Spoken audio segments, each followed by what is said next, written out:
পাই চার্টের ক্ষেত্রে সবচেয়ে প্রথমে আমি যেটা আপনাদেরকে বলবো সেটা হলো যে পাই চার্টের ক্ষেত্রে আপনারা সবসময় পাই চার্ট ইউজ করবেন না, কারণ পাই চার্ট স্পেসিফিক কিছু ডেটা ছাড়া পাই চার্টটা আসলে অ্যাপ্রোপ্রিয়েট না।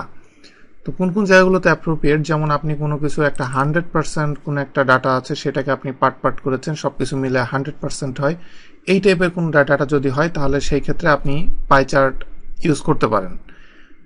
আর নর্মালি পাই চার্ট নর্মালি একটা কলামের ক্ষেত্রে হয়, আপনার কিছু ভ্যালুর নাম থাকবে, যেমন এখানে একটাই দেখছেন যে নাম এবং আরেকটাই দেখছেন যে কিছু ভ্যালু আছে, এই ধরনের ক্ষেত্রে ইউজ হবে এবং এই টোটালটাকে সে 100% করে নেয়, নিয়ে এটাকে এইভাবে টুকরা টুকরা করে কেটে ফেলে।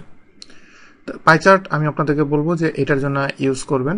এখানে দেখেন যে আপনি যদি পাই চার্টটাকে আপনি সবগুলো পার্টকে আলাদা আলাদা করতে চান, জাস্ট ক্লিক অ্যান্ড হোল্ড এবং একটু আমি যদি বাইরে নিয়ে আসি তাহলে দেখেন এভাবে পিস পিস করে কেটে গিয়েছে এবং এটা দেখতে ভালো লাগছে। আমি কন্ট্রোল জেড দিয়ে ব্যাকে যাচ্ছি। এখন আমি এটাকে জাস্ট সিলেক্ট করে ফরম্যাট ডাটা পয়েন্ট দিতে পারি।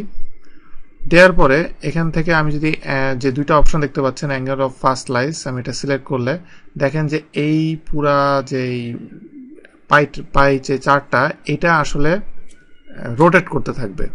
এবং আপনি যদি মনে করেন যে এইটা আমি আরও এদিকে আনবো, সেক্ষেত্রে আমি অ্যাঙ্গেলটা আরও কমিয়ে দিব।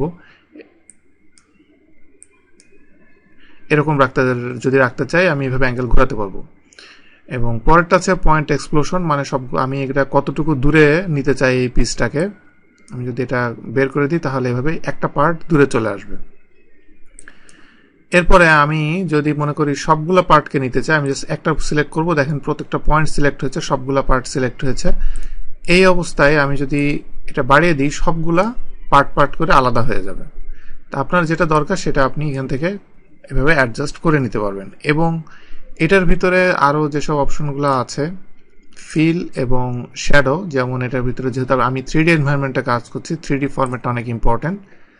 এখানে বেভেলে যে আমি এটা ইউজ করতে পারি এবং বটমটার জন্য একইটা ইউজ করতে পারি এবং এটা দেখতে অনেক সুন্দর লাগে।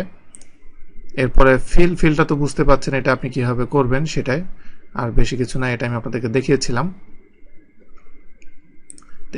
এই কয়েকভাবে আপনি, এটার ভিতরে খুব বেশি অপশন নাই, এই কয়েকভাবে আপনি পাই চার্টটাকে আপনি অ্যাডজাস্ট করতে পারেন।